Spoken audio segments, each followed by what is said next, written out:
Yep. All right. Very, very good. Okay. All right, everybody. Well, welcome to the Srimad Bhagavatam class tonight.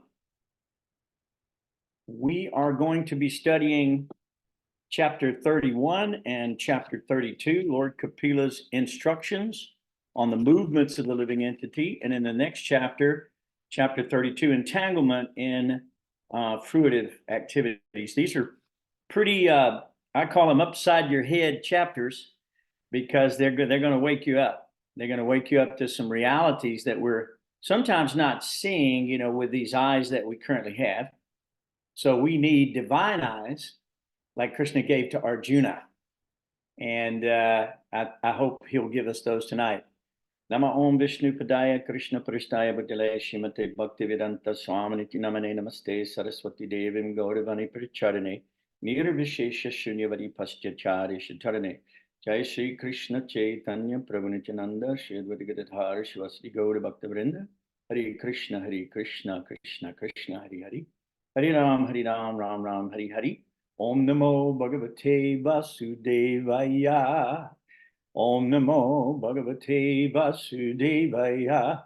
Om Namo Bhagavate Vasudevaya. Okay, very, very good. So thank you very much for being with us tonight. If anybody wants to read, just raise your hand, or if you have any questions you want to put in the chat, Rangavati is our chatter, so she will respond to those. And we really appreciate you being here. So this first chapter, I'll start, if you don't mind, I'll start out as usual, do a little reading, and then we'll pass it along. Chapter 31, Lord Kapila's instructions on the movements of the living entities. Text 1.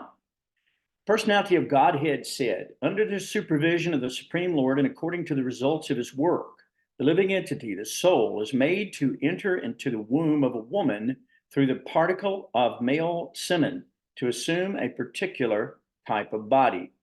On the first night, the sperm and ovum mix, and on the fifth night, the mixture ferments into a bubble. On the 10th night, it develops into a form like a plum, and after that, it gradually turns into a lump of flesh or an egg, as the case may be. In the course of a month, a head is formed, and at the end of 2 months, the hands, feet, other limbs take shape. By the end of 3 months, the nails, fingers, toes, body hair, bones, skin, etc. appear, as do the organs of generation and the other apertures in the body, namely the eyes, nostrils, ears, mouth, and anus. Within 4 months from the date of conception, the 7 essential ingredients of the body, namely chyle, blood, flesh, fat, bone, marrow, and semen, come into existence. At the end of 5 months, hunger and thirst make themselves felt. And at the end of 6 months, the fetus, enclosed by the amnion, begins to move on the right side of the abdomen. Deriving its nutrition from the food and drink taken by the mother, the fetus grows and remains in that abominable residence of stools and urine, which is the breeding place of all kinds of worms.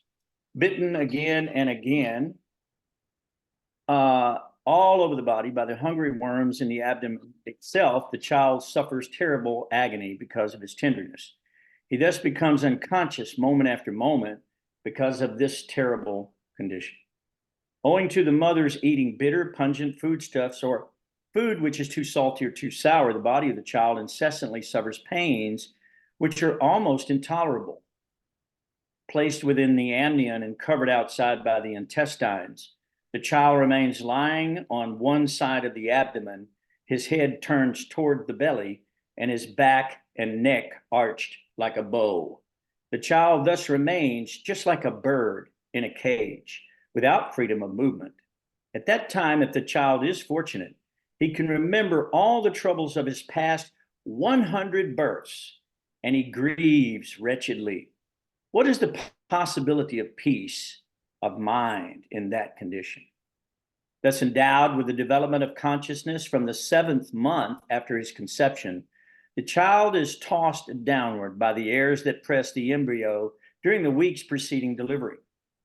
Like the worms born of that same filthy abdominal cavity, he cannot remain in one place.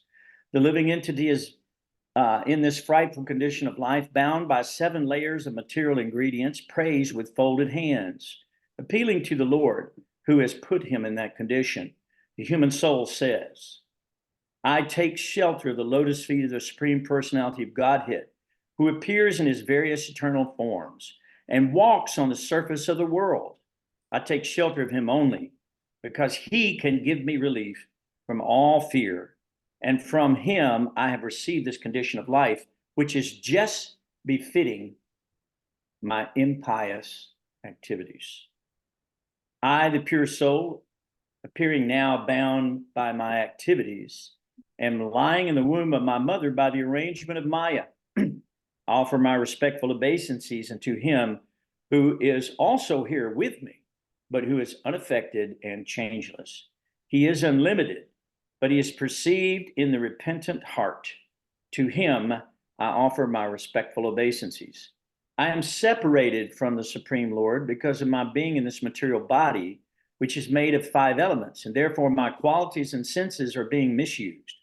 Although I am essentially spiritual, because the Supreme Personality of Godhead is transcendental to material nature and to the living entities, because he is devoid of such a material body, and because he is always glorious in his spiritual qualities, I offer my obeisances unto him. The human soul further prays. The living entity is put under the influence of material nature and continues a hard struggle for existence on the path of repeated birth and death. His conditional life is due to his forgetfulness of his relationship with the Supreme Personality of Godhead. Therefore, without the Lord's mercy, how can he engage in the transcendental service of the Lord? No one other than the Supreme Personality of Godhead is the localized Paramatma, the partial representation of the Lord, is directing all inanimate and animate objects. He is present in the 3 phases of time, past, present, and future. Therefore, the conditioned soul is engaged in different activities by his direction. In order to get free from the threefold miseries of this conditional life, we have to surrender unto him only. Fallen into a pool of blood, stool, and urine within the abdomen of his mother, his own body scorched by his mother's gastric fires, the embodied soul, anxious to get out, counts his months and prays, O my Lord, when shall I, a wretched soul, be released from this confinement? My dear Lord, by your causeless mercy, I am awakened to consciousness, although I am only 10 months old. For this causeless mercy of the Supreme Personality of Godhead, the friend of all fallen souls, there is no way to express my gratitude but to pray with folded hands. So would anybody like to pick up there? Which one we are reading today? 31st chapter, Lord Kapila's instructions on the movements of the living entities. 31 chapter of what? 3rd canto. 3rd canto, 31, yeah, 3rd canto, 31st chapter. We will be ready next time. Well, I'm just so grateful that you're here tonight. It's good to see you. We were sick. We were sick. We were both sick. Oh, I'm so sorry. I hope you feel Having better. cold and Yeah, that's going around. I understand, you know. Be very, very careful with your health. They say to keep the body and the soul together. Very, very important for self-realization. It's a sturdy boat. All right. Well, thank you for being here, and we'll continue to read. If you guys want to mute, you can, and next time you can be ready. We got another chapter after this one, chapter 32, so you can pick up anywhere we are. So I think Jeremiah is ready to roll. I can't. Oh, Either okay. one. All right, doesn't matter. All right. Yeah, I'll go ahead. Yeah. All right. Are you ready? Yeah. All right. The living entity in another type of body sees only by instinct. He knows only the agreeable and disagreeable sense perceptions of that particular body. But I have a body in which I can control my senses and can understand my destination. Therefore, I offer my respectful obeisances to the Supreme Personality of Godhead, by whom I have been blessed with this body and by whose grace I can see him within and without. Therefore, my Lord, although I am living in a terrible condition, I do not wish to depart from my mother's abdomen to fall again into the blind well of materialistic life. Your external energy, called Deva Maya, at once captures the newly born child and immediately false identification, which is the beginning of the cycle of continual birth and death begins. Therefore, without being agitated any more, I shall deliver myself from the darkness of nescience with the help of my friend, clear consciousness. Simply by keeping the lotus feet of Lord Vishnu in my mind, I shall be saved from entering into the wombs of many mothers for repeated birth and death. Lord Kapila continued, the 10-month-old living entity has these desires even while in the womb, but while he thus extols the Lord, the wind that helps parturition propels him forth with his face turned downwards so that he may be born. Pushed downward all of a sudden by the wind, the child comes out with great trouble, head downward, breathless and deprived of memory due to severe agony. The child thus falls on the ground, smeared with stool and blood, and plays just like a worm germinated from the stool. He loses his superior knowledge and cries under the spell of Maya. After coming out of the abdomen, the child is given to the care of persons who are unable to understand what he wants, and thus he is nursed by such persons. Unable to refuse whatever is given to him, he falls into undesirable circumstances. Laid down on a foul bed infested with sweat and germs, the poor child is incapable of scratching his body to get relief from his itching sensation, to say nothing of sitting up, standing, or even moving. In his helpless condition, gnats, mosquitoes, bugs, and other germs bite the baby, whose skin is tender, just as smaller worms bite a big worm. The child, deprived of his wisdom, cries bitterly. In this way, the child passes through his childhood, suffering different kinds of distress, and attains boyhood. In boyhood also he suffers pain over desires to get things he can never achieve, and thus, due to ignorance, he becomes angry and sorry. With the growth of the body, the living entity, in order to vanquish his soul, increases his false prestige and anger, and thereby creates enmity towards similarly lusty people. By such ignorance, the living entity accepts the material body, which is made of 5 elements, as himself. With this misunderstanding, he accepts non-permanent things as his own and increases his ignorance in the darkest region. For the sake of the body, which is a source of constant trouble to him, and which follows him because he is bound by ties of ignorance and fruitive activities, he performs various actions which cause him to be subjected to repeated birth and death. If therefore the living entity again associates with the path of unrighteousness, influenced by sensually minded people engaged in the pursuit of sexual enjoyment and the gratification of the palate, he again goes to hell as before. He becomes devoid of truthfulness, cleanliness, mercy, gravity, spiritual intelligence, shyness, austerity, fame, forgiveness, control of the mind, control the senses, fortune, and all such opportunities. One should not associate with the coarse fool who is bereft of the knowledge of self-realization and who is no more than a dancing dog in the hands of a woman. The infatuation and bondage which accrue to a man from attachment to any other object is not as complete as that resulting from attachment to a woman or to the fellowship of men who are fond of women. At the sight of his own daughter, Brahma was bewildered by her charms and shamelessly ran up to her in the form of a stag when she took the form of a hind. Amongst all kinds of living entities begotten by Brahma, namely men, demigods, and animals, none of the sage Naraya is immune to the attraction of Maya in the form of woman. Just try to understand the mighty strength of my Maya in the shape of a woman, who by the mere movement of her eyebrows can keep the greatest conquerors of the world under her grip. One who aspires to reach the culmination of yoga has realized himself by rendering service unto me, should never associate with an attractive woman, for such a woman is declared in the scriptures to be the gateway to hell for the advancing devotee. The woman created by the Lord is the representation of Maya, and one who associates with such Maya by accepting services must certainly know that this is the way of death, just like a blind well covered with grass. Living entity who, as a result of attachment to a woman in his previous life, has been endowed with the form of a woman, foolishly looks upon Maya in the form of a man, her husband, as the bestower of wealth, progeny, house, and other material assets. Keep rolling. Just one more. Oh, you got it. A woman, therefore, should consider her husband, her house, and her children to be the arrangement of the external energy of the Lord for her death, just as the sweet singing of the hunter is death for the deer. And we're gonna go back over these points very carefully after we finish the reading, but some very, very, I would say sobering information that we need to pay close attention to in the proper mindset, and we'll do that in a moment. So who would like to pick up on text 43? Thank you, Jeremiah. Very good. Good reading, man. You can do that. Will you Go ahead, go ahead. No, you can, and then Rangavati, you can come later. Rangavati, she's always ready. So please read. Due to his particular type of body, the miserable living entity wanders from one planet to another, following fruitive activities. In this way, he involves himself in fruitive activities and enjoys the result incessantly.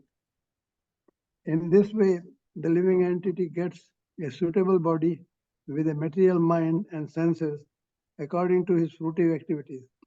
When the reaction of his particular activity comes to an end, that end is called death.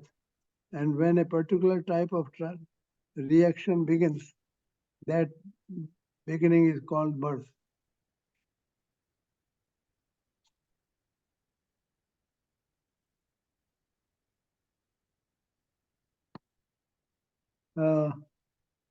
When the eyes lose their power to see color or form due to morbid affliction of the optic nerve, the sense of sight becomes deadened.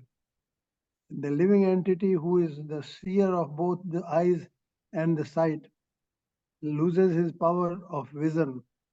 In the same way, when the physical body, the place where perception of objects occurs, is rendered incapable of perceiving, that is known as death.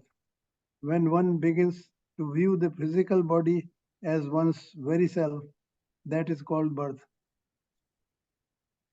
Therefore, one should not view death with horror, nor have recourse to defining the body as soul, nor give way to exaggeration in enjoying the bodily necessities of life. Realizing the true nature of the living entity, one should move about in the world free from attachment and steadfast in purpose. Endowed with right vision and strengthened by devotional service and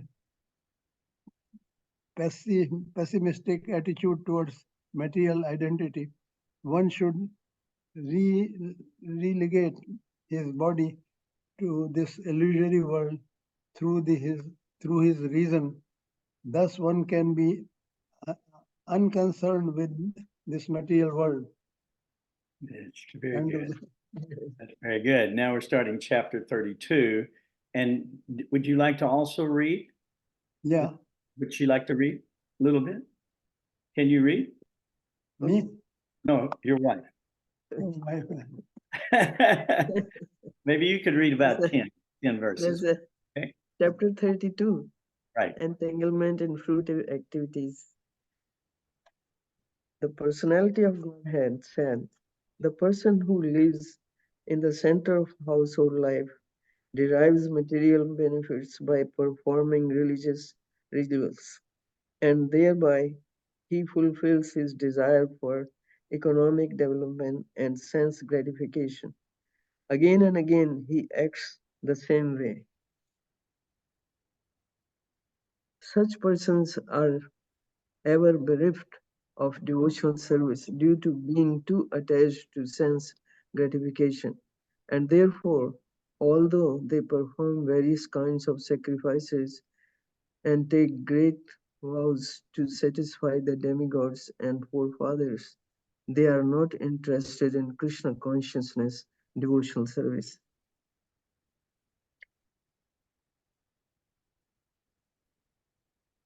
Such materialistic persons, attracted by sense gratification and devoted to the forefathers and demigods, can be elevated to the moon, where they drink an extract of the soma plant. They again return to this planet. All the planets of the materialistic persons, including all the heavenly planets, such as the moon, are vanquished when the Supreme Personality of Godhead, Hari, goes to his bed of serpents, which is known as Anantashesha. Those who are intelligent and are of purified consciousness are completely satisfied in Krishna consciousness. Freed from the modes of material nature, they do not act for sense gratification. Rather, since they are situated in their own occupational duties, they act as one is expected to act. Exact. They act as, by executing one's occupational duties, acting with detachment and without a sense of proprietorship or false egoism, one is posted in one's constitutional position by dint of complete purification of consciousness, and by thus executing so-called material duties, he can easily enter into the kingdom of God. Through the path of illumination, such liberated persons approach the complete personality of Godhead, who is the proprietor of the material and spiritual worlds and is the supreme cause of their manifestation and resolution. Worshippers of the Hiranyagarbhas, expansion of the personality of Godhead, remain within this material world until the end of two Pararidhas, when Lord Brahman also dies. After experiencing the inhabitable time of the three modes of material nature, known as two paradhas, Lord Brahma closes the material universe, which is covered by layers of earth, water, air, fire, either ether, mind, ego, etc., and goes back to Godhead. The yogis who become detached from the material world by practice of breathing exercises and control of the mind reach the planet of Brahma, which is far, far away.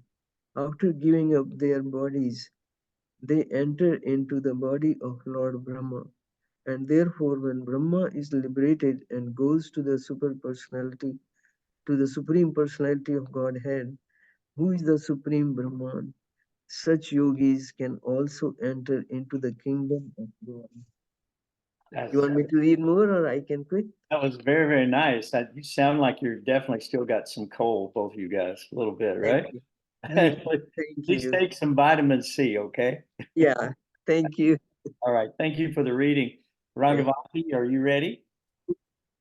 Yes. Well, please continue. Okay. Therefore, my dear mother, by devotional service, take direct shelter of the Supreme Personality of Godhead, who is seated in everyone's heart. My dear mother, someone may worship the Supreme Personality of Godhead with the special self-interest, but even demigods, such as Lord Brahma, great sages such as Sanat Kumara, and great munis such as Marichi, have to come back to the material world again at the time of creation. When the interaction of the three modes of material nature begins, Brahma, who is the creator of this cosmic manifestation and who is full of Vedic knowledge, and the great sages who are the authors of the spiritual path and the yoga system, come back under the influence of the time factor. They are liberated by their non-fruitive activities, and they attain the first incarnation of the Purusha. But at the time of creation, they come back in exactly the same forms and positions as they had previously. Persons who are too addicted to this material world execute their prescribed duties very nicely and with great faith. They daily perform all such prescribed duties with attachment to the fruitive result.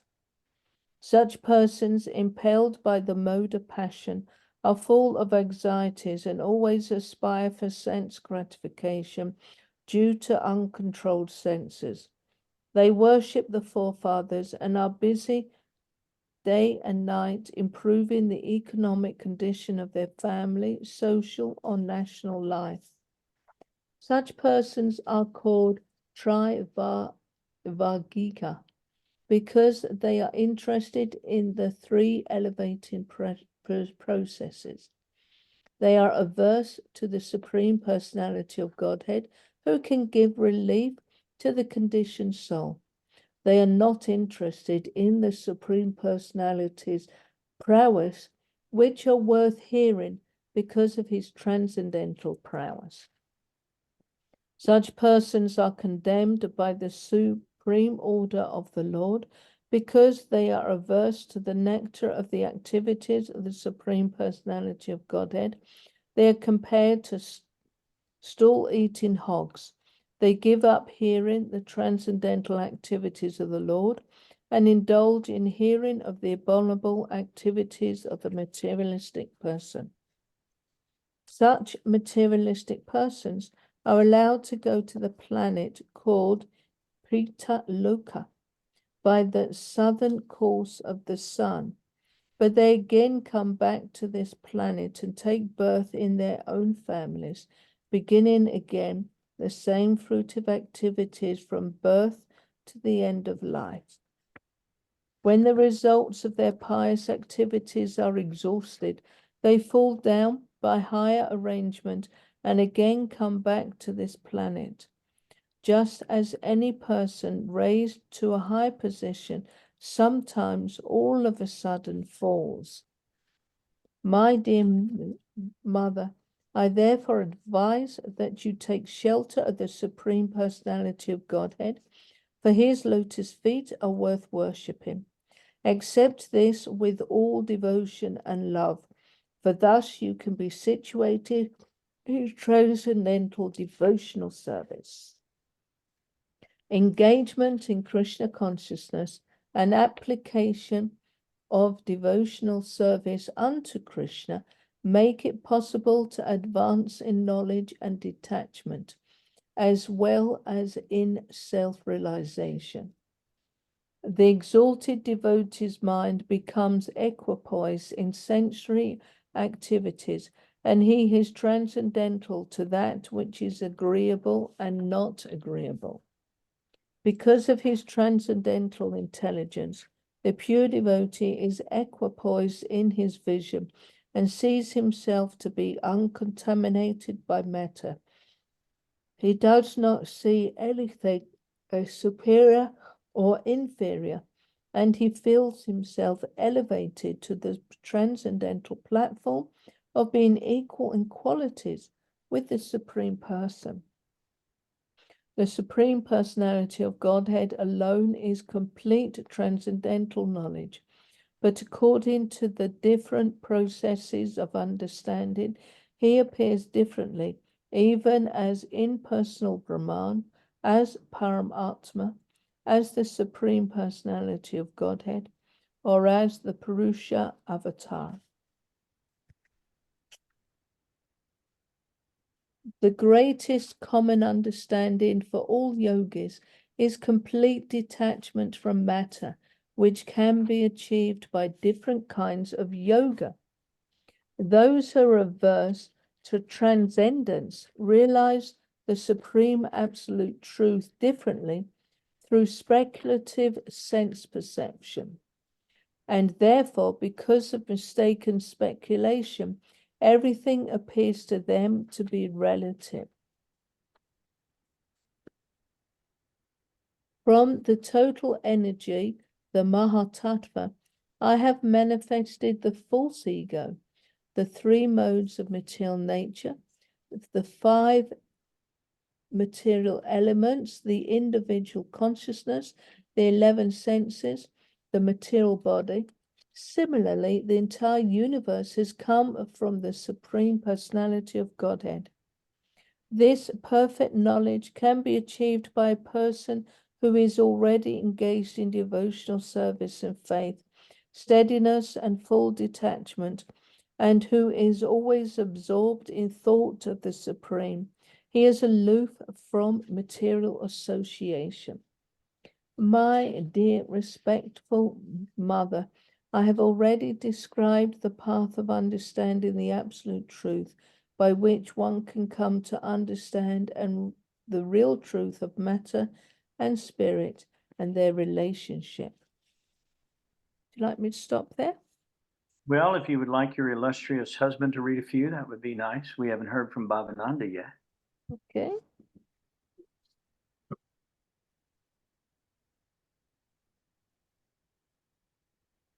Okay.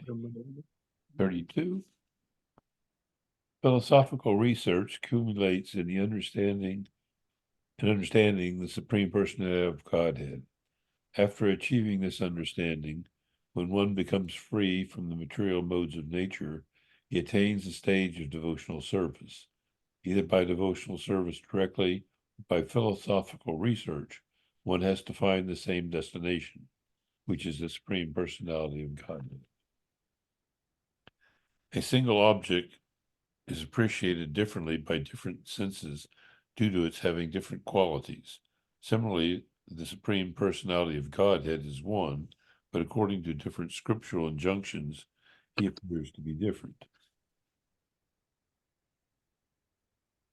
By performing fruitive activities and sacrifices, by distributing charity, by performing austerities, by studying various literatures, by conducting philosophical research, by controlling the mind, by subduing the senses, by accepting the renounced order of life, and by performing the prescribed duties of one's social order, by performing the different divisions of yoga practice, by performing devotional service, and by exhibiting the process of devotional service containing the symptoms of both attachment and detachment, by understanding the science of self-realization, and by developing a strong sense of detachment, one who is expert in understanding the different processes of self-realization realizes the Supreme Personality of Godhead as he is represented in the material world, as well as in transcendence. My dear mother, I have explained to you the process of devotional service and its identity in 4 different social divisions. I have explained to you as well how eternal time is chasing the living entities, although it is imperceivable to them. There are varieties of material existence for the living entity according to the work he performs in ignorance or forgetfulness of his real identity. My dear mother, if anyone enters into that forgetfulness, he is unable to understand where his movements will end. Lord Kapila continued, this instruction is not meant for the envious, for the agnostics, or persons who are unclean in their behavior, nor is it for hypocrites or persons who are proud of material possessions. It is not to be instructed to persons who are too greedy or too attached to family life, nor to persons who are non-devotees and who are envious of devotees and the personality of Godhead. Instruction should be given to the faithful devotee who is respectful to the spiritual master, non-envious, friendly to all living entities, and eager to render service and eager to render service with faith and serenity. Sincerity. Instruction should be imparted to this by the spiritual master to the persons who have taken the Supreme Personality of Godhead to be more dear than anything, who are not envious of anyone, who are perfectly cleansed, and who have developed detachment for that which is outside the preview of Krishna consciousness. Anyone who once meditates upon me with faith and affection, who hears and chants about me, surely goes back home, back to Godhead. That's nice. That's nice. Wow. A lot of information here we could unpack. We might be here for a few weeks. So I think what we'll do is just make it real quick and simple and kind of go back through some of these points together. But first, are there any questions or comments that anybody would like to make about this chapter? These two chapters, I should say. I think the one thing, oh, sorry, go ahead. Oh, all right. On one of the earlier on, it says that when Lord Brahma passes away, he goes back to Krishna, to the spiritual world. And it said that anyone who is worshipping Lord Brahma also goes back to the spiritual world. But I thought demigod worship doesn't get you back to the spiritual world. No, I don't think it said worships Lord Brahma. I think it says through the practice of Ashtanga yoga and meditating on God, they go to Brahmaloka. And when Brahma goes back, they go with him. But sometimes Brahma doesn't even go back. If he has a special interest in the material world, then he comes back again to try to fulfill. Just like Marichi and some of the other ones that I mentioned. So no, the yogis are meditating on the Supreme Personality of Godhead. So they go to Brahmaloka and then they transfer back with him. Okay. So any other question? More of a comment. I think it's pretty wild because, of course, you know, there's talks about how much truth is in the Bhagavatam and Bhagavad Gita relating to medical things as well as science and these type of things. It's pretty wild to think about what, like 5,000 whatever years ago that this was written. They talk almost to a T what a baby's like inside a stomach, you know? I mean, to me, that's just pretty fascinating if you really think about it. Like, that's, you know, when you put it in that, it's kind of, it's awe. It's a lot of awe. So, just well, that's much appreciated. That comment is much appreciated because there are descriptions of atomic time in the Vedas, which they can't understand how they could have known time down to the atom. And the Vedas themselves are mathematically perfect and, you know, correct. They don't have language like that. They don't understand like that. So, and also the Vedic understanding of the stars and the universe and the living entities they're still grappling with the question, is there life out there? That's how far science has taken us. They don't know if there's life beyond the earth. But the Vedas explain that there's life everywhere. Even in space, there's life. There's life everywhere. It's not life you may be able to see. Because let me ask you a question. Can you see intelligence? I mean, you can see the result of intelligence, but you can't actually see the substance intelligence. Can you see the air? Or amoebas, you know, amoebas are, you can't see them, but they're there. They're there. They're there, and you can feel their effects. Yeah. If you've ever been to India, you'll come back feeling their effects too. Am I right? For us Westerners, it can be a little hard, right? We don't have the amoebas that we need. But in the Vedas, it says that bone, for an example, is polluted, that one shouldn't touch bone. Yet conch is bone, and conch is a holy thing, right? So the conch is blown to, you know, in the battles, and it's also blown whenever there's a beginning of an Arctic ceremony and so forth. It also says that stool and urine is polluted, but that the stool and urine of a cow is antiseptic. So this is known thousands and thousands and thousands of years ago, and now it's been proven by modern science. So we found that most materialistic people are very, very much concerned about finding proof. So they're always looking, like, for an example, they found the ruins of Dwarka, which fell off, which is Krishna's city where he was king. of Dwarka, and they found the ruins now. So they're looking for these things to give them, to shore up their faith. Okay, so if a person actually studies the Vedic literature from the beginning to the end, and they try to live an experimental life of sadhana, that means they follow these principles of truth, austerity, cleanliness, mercy, like that. All of these things, if they follow these things in their lives, then God reveals. He just said that a minute ago. It says Krishna will reveal himself to a person like that, but he never reveals himself to a person who is faithless and not austere and unclean like that.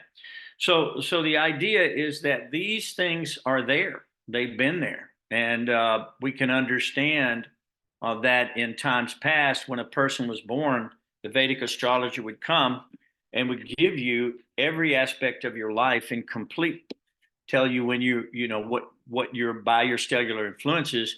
He could understand what the activities of your life would be, what the proclivities of your life would be. And then he could also say what activities would be performed, and at the end of your life, how you would pass. So it's Srila Prabhupada, his astrologer said that when he became 70 years old, that he would leave and go across the ocean and open 108 temples. So how would this be known from an astrologer 70 years prior? Unless the information that he got from the stars could be read and understood. Even when Christ appeared, there was a star there, and the sadhus, astrologers and so forth could understand. Here is now Shaktivesha Avatar being born, Jesus Christ, and they're coming and offering frankincense, myrrh, gold, and things like that to the baby. So all of this is there. All of this is there in the Vedas. Everything you could possibly want to know is in the Vedas. And if a person follows the Vedic axioms, then their life actually becomes perfected. So in the Vedas, part of what God is doing is he's coming amongst us, walking on the earth. He's coming into the world to demonstrate his activities to attract the mind of all living entities. And the activities that God performs while he's here in any of his multifarious incarnations are actually inconceivable. No one else can perform these types of activities. Only God can perform those activities. So if anybody comes and says, oh, I'm God, then you could say, well, lift Govardhan Hill. Let's see you do that one. Just do one thing, anything. We'd like to see you do something. So it's nonsense to think that we are God in volume. We're not God in quantity. We may be God in quality, and that's mentioned in this verse. That once you become a devotee and you follow these axioms and you experiment with it in your life, your consciousness is elevated, you're raised to a platform of goodness, and you become detached from the world. You begin to see the problems with birth, death, old age, and disease. It's called the evil of birth, death, old age, and disease. It's an imposition on the soul. The soul never dies. Dehinosmin yata dehe kamarang javarang jara tata dehantara praptir diras tatra namuyati. So as the soul continually passes in this body, from boyhood to youth to old age, the soul similarly passes another body of death. The soul doesn't die. The soul lives forever. And so your existence, the existence that you're in today, is created by your desire. So just like we just said a moment ago, if you have some special desire in the material world, you may come back to the material world again and again and again. If you have karma to enjoy or to suffer in the material world, you may come back to the material world to suffer and enjoy the karma. Now, Krishna says in 1854 in the Bhagavad Gita, he says, Rama Bhuta Prasanatma na sochati na kankshati samasarveshu bhuteshu madbhaktim labhate param. One who is transcendently situated at once realizes God. He realizes Brahman. He never desires to have anything or laments over anything. He is equally disposed to every living entity. In that estate, he attains pure devotional service to God. So if a person is looking to enjoy the material world, Krishna's here to give it to you. He said, I am the self, I fulfill all the desires for everyone since time immemorial. And as they surrender to me, I reward them accordingly. So this is happening. Man proposes, God disposes. If you want to be separated from God, then you take a material body in the material world. And so the little soul that's in the body at one point is given consciousness and realizes 100 previous births. And at that time, he laments miserably because he realizes he's put himself in this condition. One of the big questions that the Christians always have is, why do bad things happen to good people? Because they think the soul is born at birth and that the soul lives in heaven on the earth for some thousands of years. I mean, that's the basic philosophy of Christianity.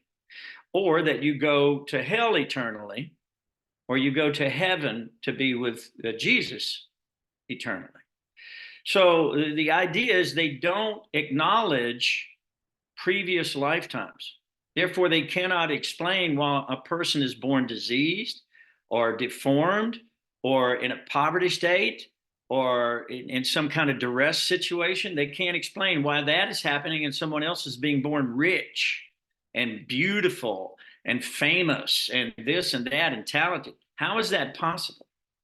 So Krishna says that the soul, when it leaves the body, carries with it all of your subtle body, false ego, intelligence, and mind, which you can't see but exist.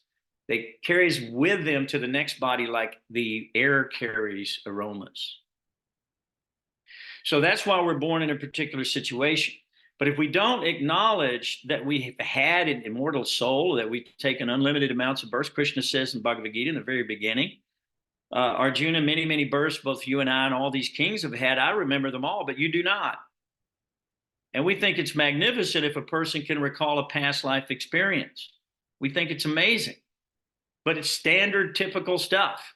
We think it's amazing. If we thought there were life on other planets, we'd think it's amazing. But the Vedas accept it as common knowledge. We think stool and urine is filthy, but guess what? Cow urine and dung is antiseptic. Why? Krishna made it that way. Why? He loves the cow. He loves the bull. So Krishna carries the flute to herd the cow. And Balaram carries the plow to plow the land. So like the bull, he's plowing the land. So between the cow and the bull, we have agriculture and we have milk and we have everything we need to survive and thrive in our material circumstance in the body. And if we use it for Krishna, then it's not even material, it becomes spiritual, and we're liberated by the same activity which previously bound us by karmic retribution. So it's called dovetailing. You know, a dovetail, if you look at a dove, here's the dove, he's got a little tail, he springs it around, it becomes a perfect circle. So we have to know that everything comes from God, and therefore we're grateful for everything that comes from God. So the soul realizes this. So after he's given some consciousness, he starts to pray. And what does he pray? The soul is praying. He says, I'll take shelter of you, dear Lord. He acknowledges that there are incarnations that walk on the earth and that they're here for his benefit. And he realizes that his situation is his own fault, that he's created his own suffering by his own karmic retribution. So the soul says, I've been separated from my Lord by this material body.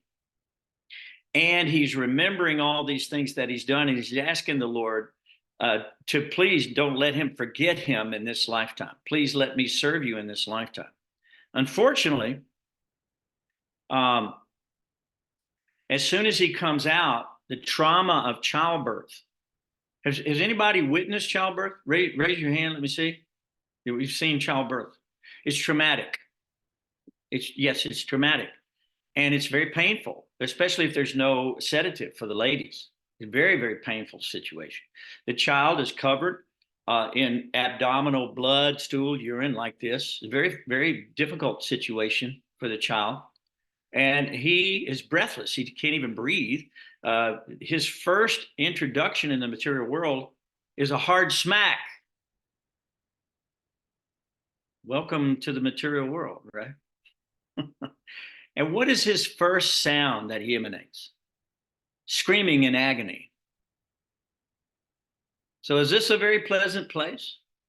First of all, he just spent 9 months trapped, locked in the natal sac, floating in the fluid, upside down and bent, with his head touching his abdomen, being bitten by worms and fire of digestion, so many different things. He's suffering. Now he's coming out. But guess what? As soon as he comes out, what happens? He's conditioned in the material world. The parent says, oh, look, he's so precious, so beautiful. And they begin to dote on him, and they give him an identity, and they give him conditioning that they think is good. Not something that God is saying is good necessarily. It's something they are doing based on their possessiveness and their identification that this is me, mine, my child, my son. Right. Now in the Chaitanya Charitamrita, we just read a story about Srivas at his house where Lord Chaitanya Mahaprabhu was dancing in ecstasy with all the Vaishnava devotees of the Lord. And in the back room, Srivas's son dies of an ailment. And all the women are wailing. They're wailing to the top of their lungs. Srivas leaves the kirtan. He goes back in the room and says, please, dear ladies, death is inevitable for all of us. And he explains the truth, just like we hear in the Vedas, very sobering. He said, the child has not died. He's simply gone on to the next situation. His karma's demanded this. So please do not disturb the kirtan of Lord Chaitanya Mahaprabhu. Because if God's in the living room dancing, why would we disturb? So after it was over with, they still had a very difficult time to control themselves, but the kirtan went on until the middle of the night. And at that point, Lord Chaitanya Mahaprabhu looked at the devotees and he said, what is wrong? Why am I not tasting ecstasy from chanting? Something, I feel like some anomaly has happened in this house. Of course, he knows everything anyway. So they said, well, Srivas said, Lord, we didn't want to interrupt your ecstasy by this situation. So we didn't want to bother you with this. And the Lord said, oh, well, let's see. So he goes back and he goes in to see the expired child, and he goes, rise, child, rise. And the child was raised from the dead. Now you find this in Shastra and scriptures. Indra does it. Jesus did it. I mean, we can talk about this happening over and over again. This can happen when a person has those mystic siddhis and perfections that the Lord has given due to their adherence to the natural law and the will of God. So the child does very much like the story in the Bhagavatam where that child rose up.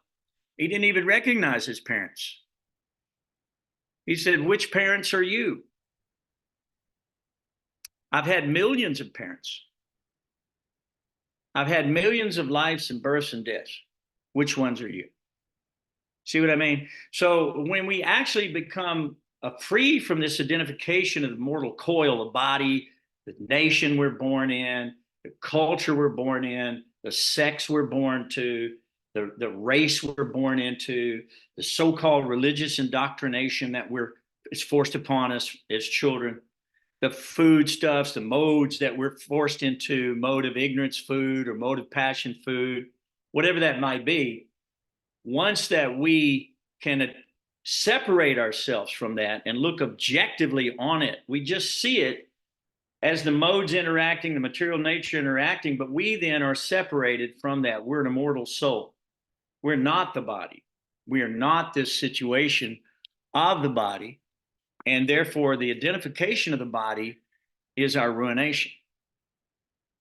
So to identify ourselves with the material world is a problem. Krishna says, those who are envious and mischievous. Those persons who are the lowest among men, they're cast by me into the ocean of material existence in various forms of demoniac species of life. So we get our reactions based on our desire. Our desire is created from the time we're born. We're given an identity, and we live that out in that identification. And the two buzzwords that cause our repeated death are I and mine. So whatever you think belongs to you, that's a lie. It doesn't belong to you. It was here before you got here. It'll be here after you leave. You're here to use it for the glorification of the person who gave it to you.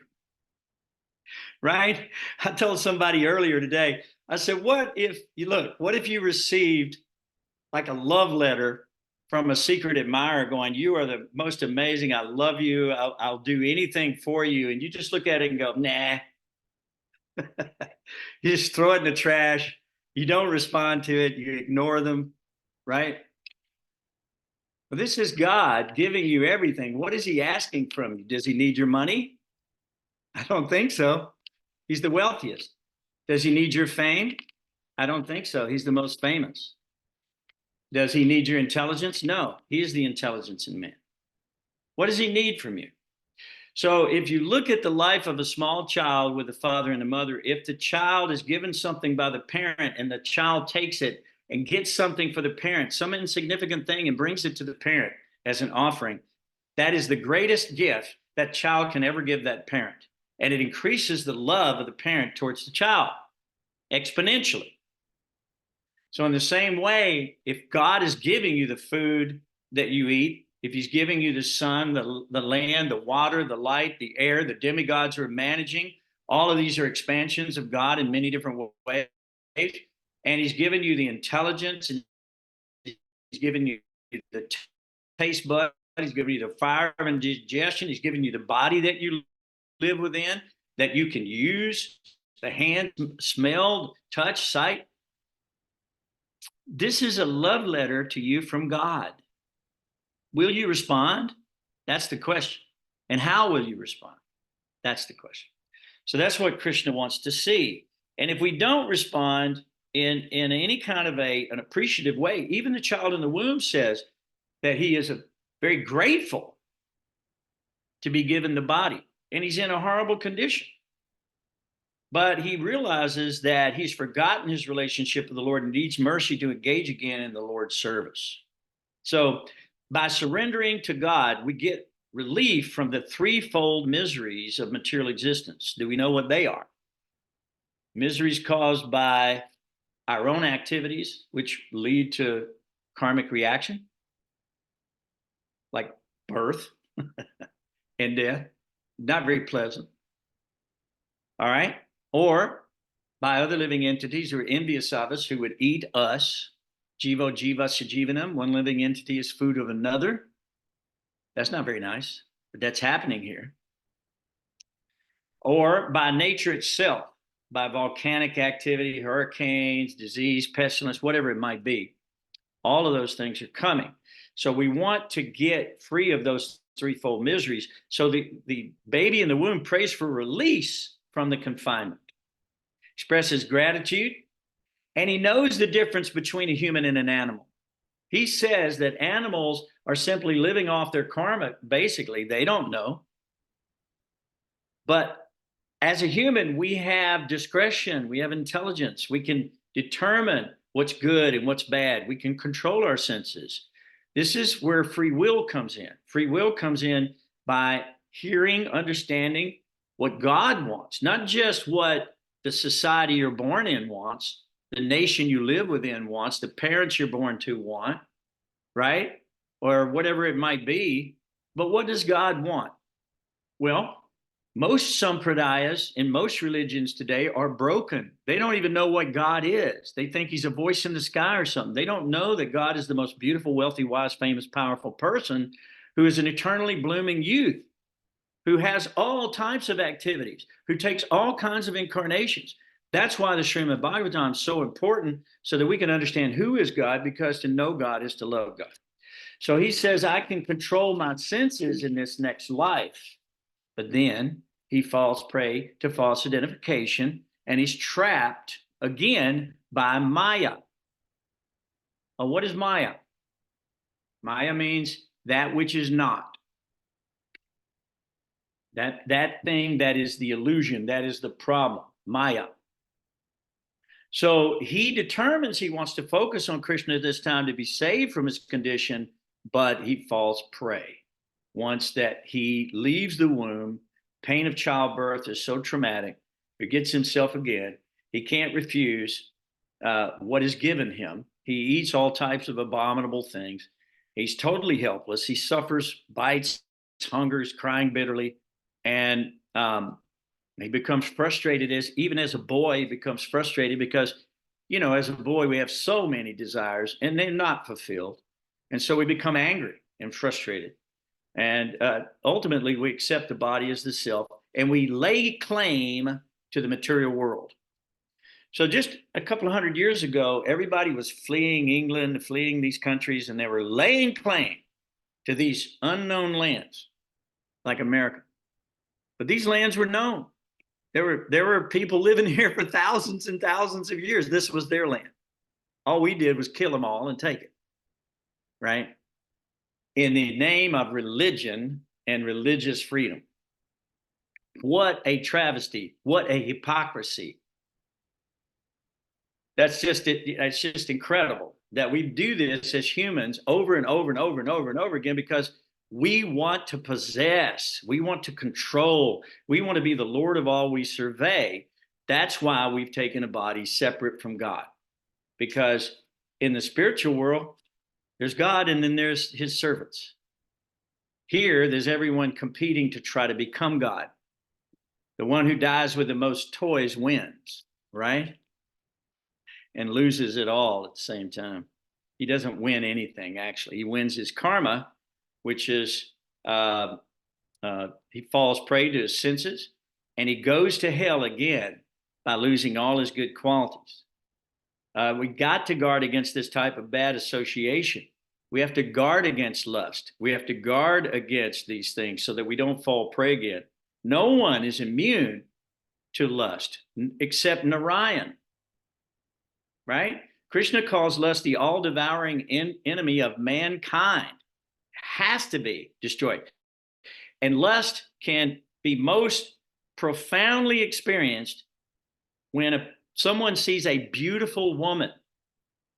A beautiful woman is the most attractive, most powerful, one of the most powerful energies God has. Even caused Lord Brahma to almost fall down like that. So in the Vedas, it says that nobody should be in a room alone with a woman unless it's your wife. And even that's limited by the Vedic society. Why? Because if we fall down and we become addicted to woman, and we're indebted, we're just thinking of woman constantly, we're thinking of that, then we become woman in next life. Because Krishna says in Bhagavad Gita, whatever one thinks of at the time of death, that's he shall attain to without fail. So by the woman thinking of the man, she becomes man. And by the man thinking of the woman, he becomes woman. And this cycle just perpetuates itself onward and onward and onward and onward and onward. And that's why when we see the opposite sex with lusty eye, even the wife or the husband, we should see it as the sweet singing of the hunter, which is death for the deer. So we have to look at that. Unless everything is used for God, then everything is used separately from God. It becomes the cause of your ongoing entrapment. So in the Vedic civilization, there are regulations. It's called Varna Ashrama. You can look it up. Varna Ashram. What it does is it gives us occupational duties. Occupational duties are necessary for us to be able to get through this world and come out back in the spiritual world, come to the kingdom of God. Occupational duties. Yagyartat karma non yatra loko yam karma bandhana. So what it is we do everything we do as a sacrifice for God, based on God's desire, not on some separatist idea of how things should be done, not based on what the nation says is okay. Right now in the United States, everything goes. It's all legal here. And if it's not legal in your state, just move to the next one. You can do whatever you want. So just because your country says intoxication is okay, or illicit sex is okay, or, you know, slaughterhouse and all this, that's okay. That's not how God feels about it. We don't ask to find out what God has to say. We say, well, it's legal. It's okay. So what we're going to find out is what karma feels like after performing these separated activities from God. So we travel through planets, and we get various bodies according to our fruitive activities. And when the karma of that body is finished, that's called death. And when it's time to take on more, you know, your next karmic reaction, then that is called birth. In the meantime, Kapila explained in the previous chapters, Anda Tamishra, Raurava, places that we do not want to go, to receive an opposite and equal reaction for our activities. Opposite and equal reaction. You know, we say that's wonderful science, wonderful physics, but it's actually a principle, and it's called karma in the Bhagavad Gita. That's why karma yoga is to use your activities in the service of the Lord, and therefore become free from being bound by those independent acts. So if we don't view death with horror, but we realize we're going to be in the presence of God at that time, and that in truth we can live free from attachment, and we have right vision, and we have reasoned these things out with our intelligence by studying the Vedas, and we become unattached, then we can go to Brahmaloka and go back with Brahma to the spiritual world, or we can be transferred at the time of death, or we can take another birth, which may be our last birth, and in that we come directly in contact with an incarnation of God in the physical world, and they're transferred back at that time. But you've taken billions of births at this point. So now it's time to get out of this labyrinth. Krishna says, Satatam Kirtayantomam. So always chanting my glories, always endeavoring with great determination and bowing down before me, these great souls perpetually worship me with love, and that's why they come to me. So in chapter 32, and I'm only going to go for just another few minutes, if that's okay with you guys, because we just finished chapter 31, kind of a commentary. So there's a short commentary on 32 that I'd like to share. And are there any questions at this point? All right. So in chapter 32, what happens is in household life, most householders are not interested in actually going and becoming a devotee of the Lord. They're interested in three types of activity, okay? Religiosity, economic development, and liberation. They want these things, but really what they really want is a better house, a better wife, a better car, a better amount of money. They want to liberate their forefathers. They're obligated to their dynasty, to their country, to their nation, to their family, and they miss the point entirely, and then they fall down again and again. Because all of those things, including the demigods, are vanquished. When Brahma leaves at the end of two Paradas, which is 3.5 trillion or 3.11 trillion years times 2, I believe, because he has a night that's as long as his day. At that time, everything is erased. And those persons who performed occupational duties without attachment are purified and can easily enter the kingdom of God. It's easy to do that. It's not going to be that hard to do that because you've performed these sacrifices throughout your life. You've given everything back to God. You've acknowledged God, and therefore you go home. You've taken shelter of devotional service and you go home. Okay. Okay. So, but if you worship God with a special interest and you do it with a business arrangement, then you'll have to come back here again because you wanted something in the material world. You can come and get it. It's okay. So if you're addicted to the material world, then, you know, you're going to come back. You're going to come back here. So if you are working very hard for these temporary results in the world, you'll be, unfortunately, disappointed with the results at the end. So those who are adverse to hearing the activities of the Lord, they fall back down into after their pious activities are used up. It's kind of like the money in the bank account's gone. Now they're broke. So they may be at a high position, but they come back here. Just like Prabhupada said, he thought the Beatles might be fallen demigods because they came with such fame and immediately, you know, became very wealthy, powerful, such and such, very influential. So, but they came back to the material world. And what did they do with their time? Well, we know some of them tried to serve God. So that's a beautiful thing. So maybe they'll go back in that wonderful condition again, but they keep going up and down, up, down. It's a yo-yo.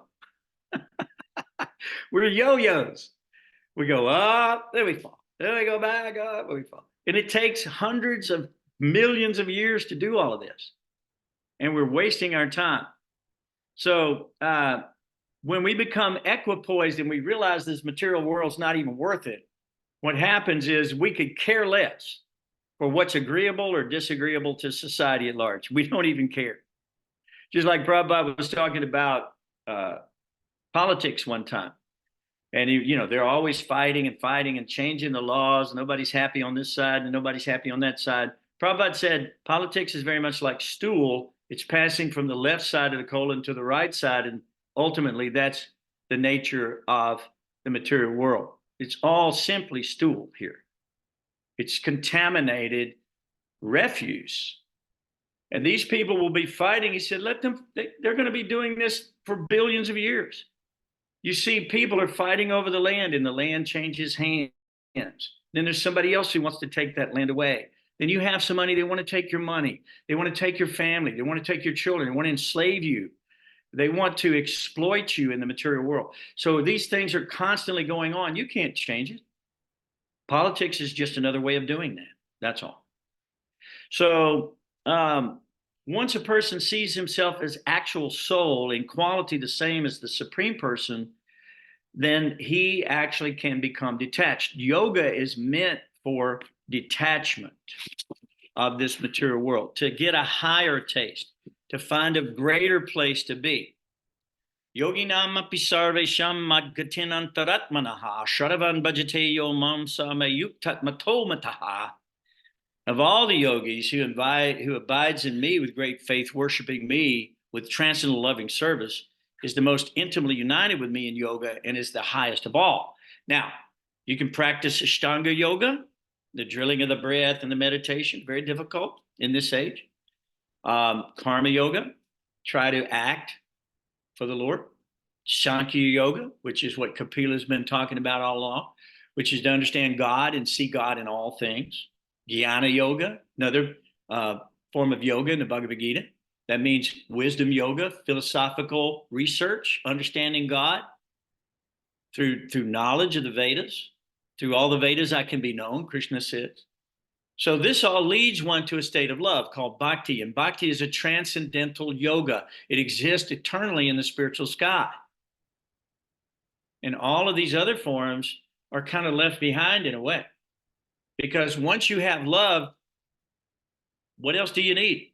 That's what you were going for in the first place, right? That's what we all want. Krishna says, this is the end of all knowledge and of all seeking after knowledge. is that loving relationship that we have. So all of our varieties of existence are caused by remembrance of God or forgetfulness of God. If you're in the heavenly planets, higher planets, that's because they remember God. That's because they worship God. That's because they service God. In the material world, like we're in the mode of passion here, sometimes we remember God, sometimes we don't, kind of halfway there, halfway not. Sometimes we see heaven here, sometimes we see hell here. It's like that, like, a little balancing scale, like, we've seen that. Okay. In the lower planetary system, simply miserable suffering, retribution of karma. And animal life too, living off karma reaction. So we don't want to be too greedy. We don't want to be too attached. We don't want to be envious of the Lord, because if we are, we're not even supposed to be hearing this stuff. God, he doesn't want to cast his pearl before swine. In the Bible, it says like that. Don't cast your pearl before swine. In other words, pigs don't appreciate pearls. They like stool. So you could throw them some stool, keep the pearls for yourself, right? So the idea is, to be a devotee means that you see the Supreme Personality of Godhead as more dear to you than anything. More dear to you than anything. Think about it. What's the most dear thing to you in your life right now? Now, take that and give it to God. Offer that to God in sacrifice. That's called yoga. So we can read in that last verse too, that a person who has understood and heard these things, even one time sincerely called on the name of the Lord, even one time, they're going to be coming home back to the spiritual world. And that, I've got so much stuff I could read to you from Bhagavad Gita too about detachment from the world, but I'm not going to do it tonight. I'm not going to do it because it's just too much. But this last verse here it says, endowed with right vision and strengthened by devotional service and a pessimistic attitude towards this material identity, one should relegate his body to this illusory world through his reason. In other words, give the body to the world. Let the world keep what it wants to. The body's going to dissolve into dust and ash. It's going to become earth. Somebody's going to grow up out of it. They're going to eat beans and taters and vegetables. That's what they do here. That's it. That's what the body is. So relegate it to the illusory world and thus become unconcerned with this material world. And by realizing the true nature of the living entity, one can actually then move about in the world free from attachment and steadfast in their purpose of serving Krishna.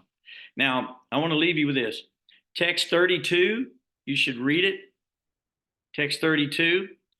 And also, if you read text 34 to 36 in the, and I'm talking now about chapter 32, 34 and 36 says it all. Everything you ever wanted to know, right there. Text 34 and 36. Read those when you get a chance. And also, be careful not to cast your pearl before swine either, unless they come to eat you. And they will. So do not allow people to have the information who are not qualified, because they'll become even more envious of God and more offensive. So, so many more things that I had for you tonight, but I think we're running out of time. So I'm going to read one last verse. And it says, and this is 5:22 in Bhagavad Gita, an intelligent person does not take part in the sources of misery, which are due to contact with the material senses. Such pleasures have a beginning and an end, and so the wise man does not delight in them. Now, that means that when we take Krishna Prasad, yes, you can enjoy Krishna Prasad. Very delicious. Yes, that means that if you have a beautiful wife and you have lots of children who can become pure devotees, that's desirable. That means when we go to the temple and we see the beautiful deities decorated so nicely by the pujaris, that we relish that beautiful sight.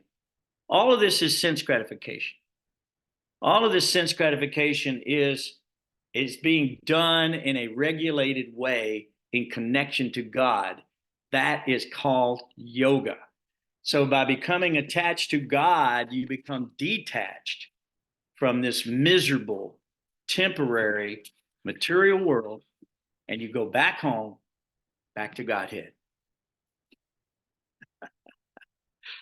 All right, guys. I mean, I never get through with everything. We need about 3 hours instead of 1.5, but we're at the 8:21, so I'm pushing it, especially you folks who are sick. I think you need to go get some rest and take some vitamins and lots of fluids. And remember the topics of this conversation tonight is very sobering, and your life will be perfected. Hare Krishna. Thank you all so much for being here. And for anyone who hears this in the future, we pray that they become pure devotees of the Lord and taste and relish the ecstasy of this love for God that we are gradually developing through hearing these wonderful narrations of the avatars. Haribol. Hare Krishna. Haribo. Thank you so much. See you next time. Thank you. Thank you. Haribol. Thank you very much. Hare Krishna. Go off.